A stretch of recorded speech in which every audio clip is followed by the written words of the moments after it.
Bonsoir à tous, il est 19h, voici les titres d'autres journaux. Nous verrons dans ce journal comment la capitale s'est transformée à l'occasion du festival d'Alger des sports, du parc Dounia à Babzouar en passant par la promenade des Sablettes. Les Algérois ont pu découvrir de nouvelles disciplines. Nous verrons un reportage sur le skate et l'escalade.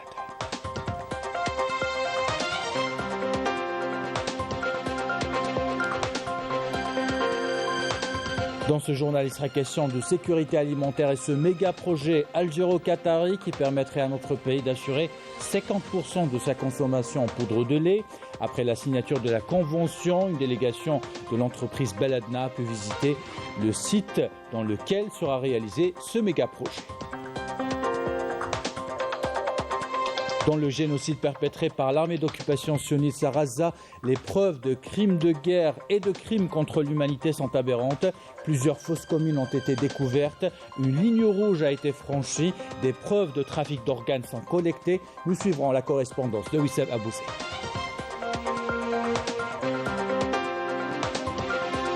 Enfin, nous vous emmenons au festival du cinéma méditerranéen de Annaba. Les organisateurs ont consacré une programmation spéciale au cinéma palestinien engagé. Viva Palestine, les détails tout à l'heure.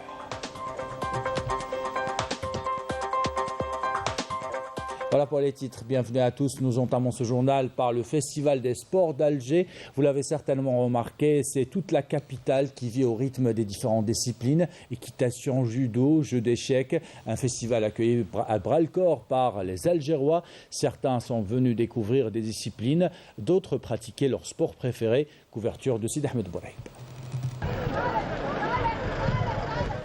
C'est une première. Englobant 6 sites et plusieurs disciplines, le Festival des sports d'Alger a été officiellement lancé par le ministre de l'Intérieur, des collectivités locales et de l'aménagement du territoire Brahim Rad, accompagné d'autres membres du gouvernement.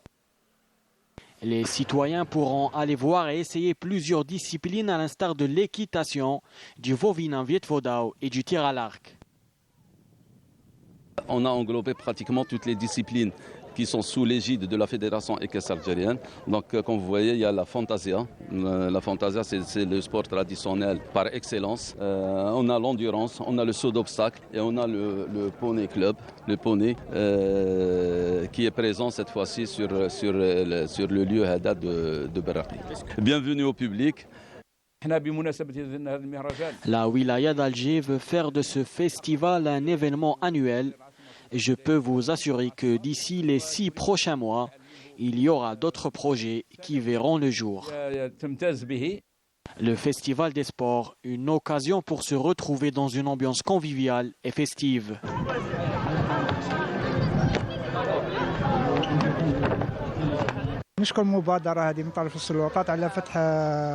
C'est une très belle initiative. C'est un bel acquis, surtout à l'approche de la saison estivale. Les enfants pourront venir ici pour se défouler. L'objectif est de faire un brassage général sur l'ensemble des activités qui y sont, en même temps médiatiser beaucoup d'activités qui ne sont pas médiatisées en longueur d'année. Troisièmement, habituer les citoyens algérois et ceux qui visitent Alger à pratiquer du sport, à pratiquer des actions de loisirs et à venir ne serait-ce que marcher, changer d'air au niveau des 5 sites que sont le parc Dounia, le parc zoologique et de loisirs Ben Aknoun, la promenade des Sablettes, les berges de Oued El Harrach et le parc urbain de Babzouar. Pour rappel, le Festival des sports se déroule sur 3 jours, du 25 au 27 avril. Et Raouf Hamouche nous emmène maintenant au plus près des skateurs et des escaladeurs à Babzouar. Un espace célébré par les amateurs des deux disciplines qui draine, vous allez le voir, de plus en plus de jeunes. Une autre discipline, autres amateurs, les jeux d'échecs qui se sont retrouvés à Al-Harrach. Une discipline qui nourrit l'esprit et qui permet aux plus jeunes de se surpasser. Vous allez voir ce reportage signé Raouf Hamouche.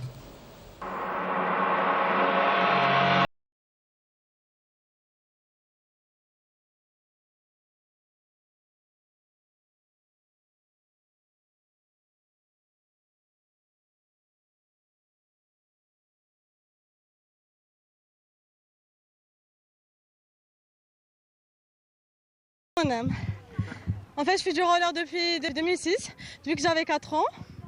Mais genre, je faisais ça juste avec mes parents et tout.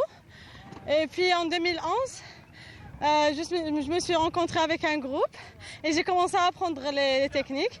Et depuis, je fais du roller et voilà. Sur place, un autre sport qui attire amateurs et professionnels, un sport qui nécessite agilité.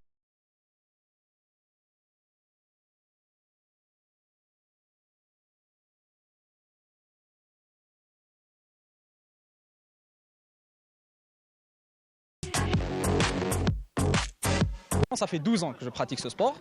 Ça a commencé petit à petit en étant enfant, etc. Et après beaucoup d'expérience, beaucoup de compétitions, on a vu beaucoup de gens, on a découvert beaucoup de le monde.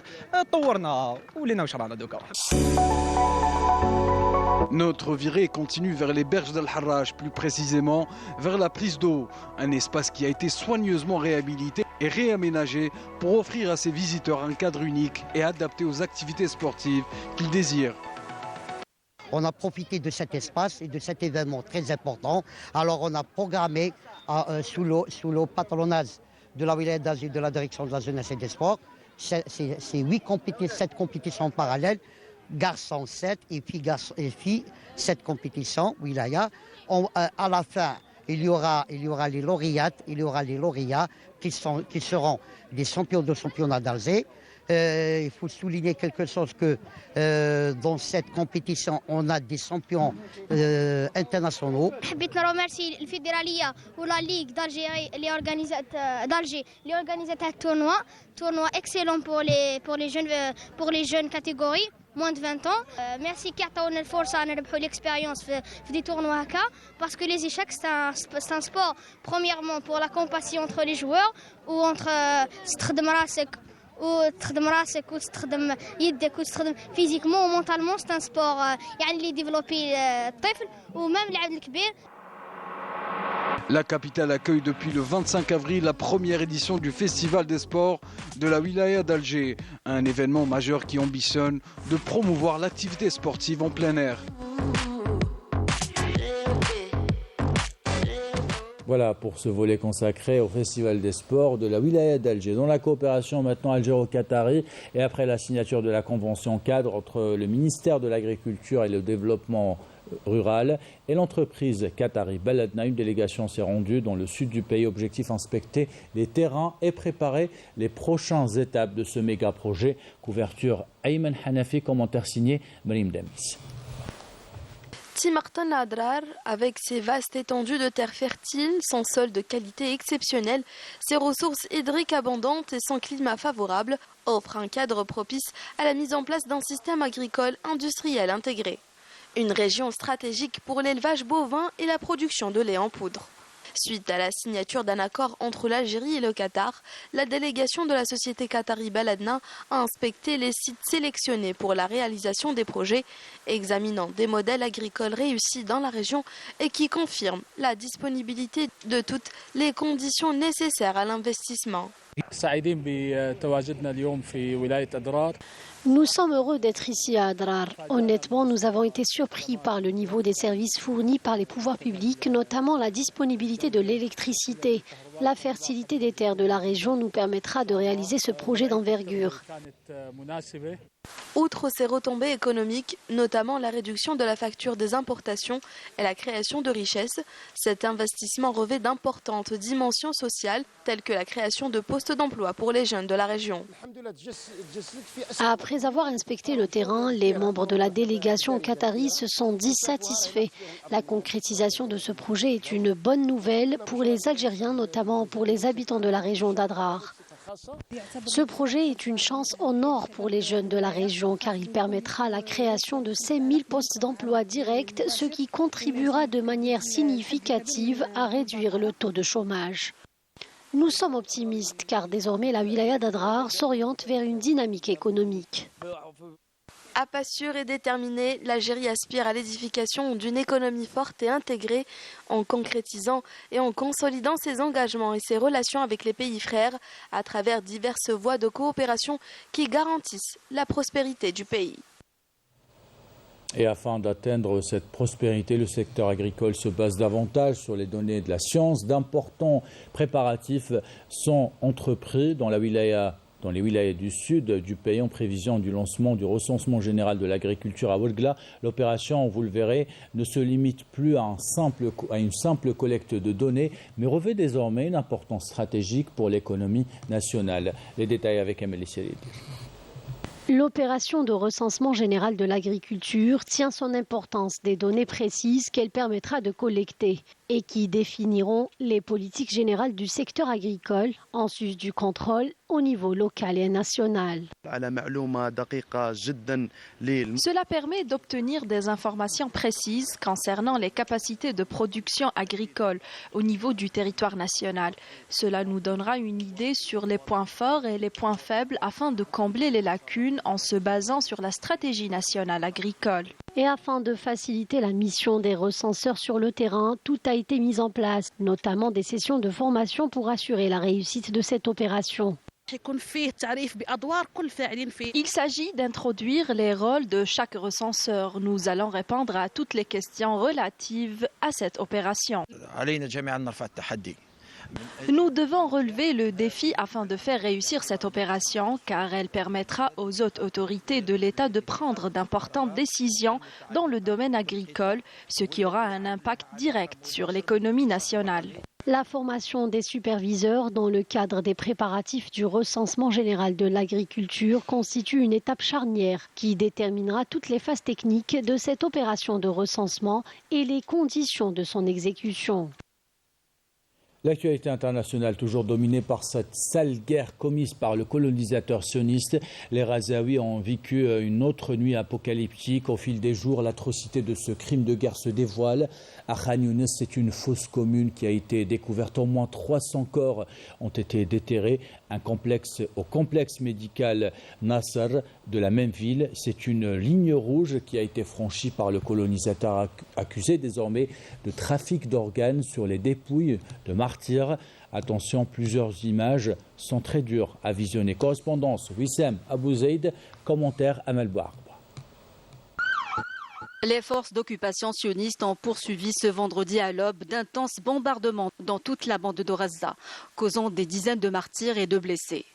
Notre correspondant à Gaza, Wissem Abou Zaid, rapporte chaque jour des témoignages poignants sur la tragédie humanitaire que subissent les Palestiniens. Cela fait 7 mois que l'entité sioniste déploie une machine de guerre impitoyable pour exterminer le peuple palestinien. L'armée d'occupation sioniste utilise des moyens d'une rare sauvagerie pour raser Gaza et la vider de ses habitants.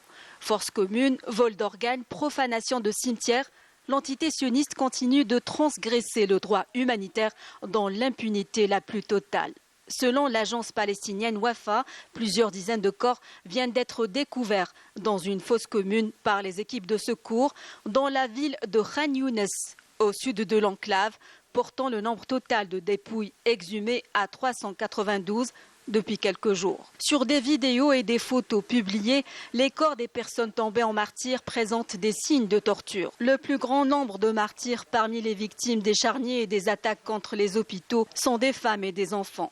Les forces d'occupation ont mutilé des dizaines de corps au bulldozer et les ont enterrés. L'état de certains corps découverts dans les fosses communes du complexe médical Nasser à Khan Younes soulève des soupçons de vol d'organes. C'est dire que dans l'enclave palestinienne, la situation a dépassé toutes les limites de l'horreur, comme le décrit depuis 7 mois le correspondant de la télévision publique à Gaza, Wissem Abou Zaid. ولا تحتاج إلى المزيد من الإثباتات وتضاف إلى سجل جرائمه بحق الشعب الفلسطيني منذ أن بدأ العدوان. وسام أبو زيد، التلفزيون الجزائري، فلسطين. Et nous saluons ce soir notre correspondant à Gaza, Wissem Abou Zaid. Retour en Algérie, destination Annaba pour vous parler de la 4e édition du festival méditerranéen de Annaba. Mounia Gharbi a choisi ce soir de nous parler de la programmation consacrée à la Palestine. Viva Palestine. Parmi les films engagés qui ont marqué les téléspectateurs, le passage de Amin Naïfa, une histoire poignante qui relate le déchirement d'une famille palestinienne séparée par le mur de la honte. Regardez. La Palestine a une place privilégiée dans la 4e édition du Festival d'Annaba du film méditerranéen. 7 courts-métrages en dehors de la compétition sont présentés au public algérien sous l'intitulé « Viva Palestina ». On y retrouve entre autres Vibrations de Gaza de Rihab Nizel, Palestine 87 de Bilal El Khatib et Le Passage de Amin Naïfa. طبعا الجزائر هي بالنسبة لنا كفلسطينيين هي بلدنا الثاني، يعني أنا في بلدي موجود، والمهم بالنسبة لنا إنه القصص اللي نحكيها والأفلام توصل للناس خاصة في ظل الظروف الحالية. أنا في المهرجان هنا في عندي فيلم قصير اسمه فيلم العبور، وهو القصة الشخصية التي صارت معي أنا شخصيا، اللي أوحت بفكرة 200 متر وبضرورة إنه أروي هذه القصة للعالم. يعني هي فيلم قصير مدته 10 دقائق. أنا إلي 40 كيكة واقف بس فتت أخو المطبل رجعني. إذا بدكم تجربوا جربوا. واحد.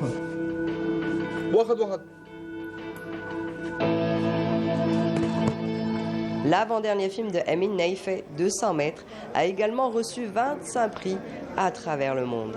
فيلم 200 متر كان فيلمي الروائي الطويل الأول، وهو فيلم يعني بيحكي قصتي أنا وقصة آلاف العائلات في فلسطين التي تشتتت بسبب جدار الفصل العنصري، فأصبح هناك الناس تعيش على هذا الجانب من الجدار وأهلها زوجات آباء إلى آخره على الطرف الآخر من الجدار. فالقصة هي بتحكي قصة مصطفى الذي يعيش 200 متر فقط بعيد عن زوجته وأولاده، وهذه قصة واقعية للأسف. Par ailleurs, une conférence de presse autour de Viva Palestina est au programme ce dimanche en présence de l'ensemble des réalisateurs et comédiens palestiniens présents pour ce festival. Et nous retrouvons en direct à partir de Annaba Nabil Kitouni qui couvre pour nous ce festival. Nabil, bonsoir. Au programme de cette deuxième journée, conf de presse et projection de films. Bonsoir Kamel, oui nous sommes en direct d'Annaba, la ville qui se conjugue avec le cinéma méditerranéen et ce pour une semaine. Au programme d'aujourd'hui, c'est-à-dire au programme qui s'est déroulé tôt ce matin, cela a commencé tôt ce matin avec la conférence de Bachir Deraïs, le réalisateur de l'Arabie Belmedi, qui est revenu sur la projection de son film, qui s'est déroulé hier et qui a fait salle comble. Le tout en présence des protagonistes du film. La conférence de presse s'est focalisée sur les questions, ce qui a fait le film, la production du film, l'interprétation. Et sans langue de bois, Bachir Deraïs a répondu à toutes les questions. Par la suite, il y avait une autre conférence qui parlait des 130 ans du cinéma italien, la critique autour de ces 130 ans du cinéma italien. Et en parallèle, à la Cinémathèque, il y a eu des courts-métrages, dont le court-métrage algérien La Nuit d'Abad d'Anis Jahat, un court-métrage qui se focalisait aussi sur la situation palestinienne. Plus tard, au théâtre régional d'Annaba, il y a eu également des longs-métrages dont il était question de la situation à Gaza, des films comme le film The Teacher et Vibration from Gaza, des films encore une fois traitant de la question palestinienne. Il y a aussi un film français qui s'appelait Dali, qui est revenu sur le célèbre peintre Dali, qui n'était pas forcément biopic, mais qui relatait un petit peu l'histoire, voilà, de Dali. Et il y a eu d'autres films, et vous le savez, en parallèle, il y a eu des masterclass qui parlaient aussi, c'est-à-dire de la lumière, qui revenait sur les métiers du cinéma, l'acting, la lumière, le son et bien sûr le scénario, avec les professionnels de ce métier. Voilà, je dirais un programme riche et ça sera comme ça, c'est-à-dire pendant toute la semaine où il y aura des films algériens, des films italiens, bon, tous les films, des films méditerranéens en général, courts, longs et moyens métrages et documentaires. Voilà. Merci Nabil Kitouni pour toutes ces précisions et nous vous retrouvons dès demain pour suivre justement ce 4e festival du film méditerranéen de Annaba. Nous terminons ce journal par cette visite guidée à Dar Bouamr al-Arwat, construite avec des matériaux locaux. Cette maison se distingue par sa couleur bleue mais aussi par la richesse de son histoire. Elle a résisté à 2 explosions et une tentative de destruction de la part du colonisateur. Sa restauration devient la seule solution pour la maintenir debout. La famille Bouamr souhaite d'ailleurs la vendre au ministère de la Culture pour une éventuelle classification. Reportage Badia Amarti. C'est une maison bleue en plein milieu de l'Orwat, la dernière dans le style arabo-mauresque qu'abrite cette ville algérienne des hauts plateaux. C'est Dar Bouamr, construite avec des matériaux locaux. Pour y accéder, il faut emprunter la rue El Gharbiya. En poussant la porte, c'est tout un pan d'histoire qui s'offre à nous. Cette maison C'est un patrimoine familial et patrimoine algérien et de la wilaya de la Goth. C'est une maison qui a été construite dans les années 1840, le commencement de sa construction. Elle a une histoire. D'ailleurs, elle est la sœur jumelle de Dar Aziza à Alger, qui est à la Casbah. On dit que cette maison sous forme de palais était construite pour accueillir une mariée d'Alger qui était habituée à une vie faste. Construite en R+1, Dar Bouhamer était constituée de 7 patios, Ouest-Dar, de plusieurs pièces et d'un puits. En mars 1948, 2 explosions ont touché cette maison qui a failli être détruite, n'était-ce l'intervention de l'architecte F. Bouillon. Cette maison, elle a été faite parce qu'il y avait un mariage, c'est la famille Ben Salem qu'ils ont construit cette maison. Et elle a pris presque 8 ans de la construire.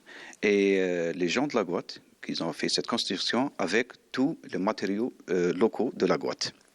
Sauf la mosaïque que vous voyez, la mosaïque qui a été ramenée d'Alger. En 1948, la Goth elle a subi 2 explosions d'une poudrière de l'occupant français. Tout le quartier Al-Gharbiya s'est effondré. Il ne restait que cette maison. Ils ont pris l'initiative pour la détruire, ça veut dire pour la démolir. Et il y avait l'ingénieur Pouillon qui s'est opposé, architecte Pouillon, il s'est opposé pour la destruction de cette maison.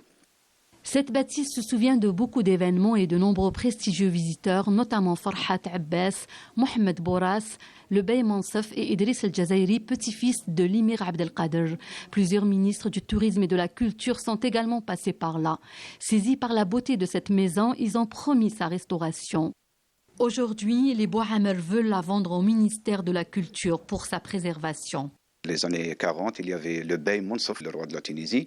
Il était interné politique ici à la Goth. Et il y avait le jeûne, le mois de Ramadan. Alors les gens de la Goth, ils sont opposés, ils ont parti au gouverneur général. Il y a un musulman qui va être, ça veut dire qu'il va jeûner ici dans cette maison.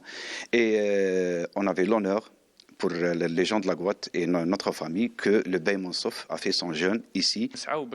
Nous avons entamé des démarches pour la classification de cette maison comme patrimoine national. Une fois restaurée, elle sera transformée en musée.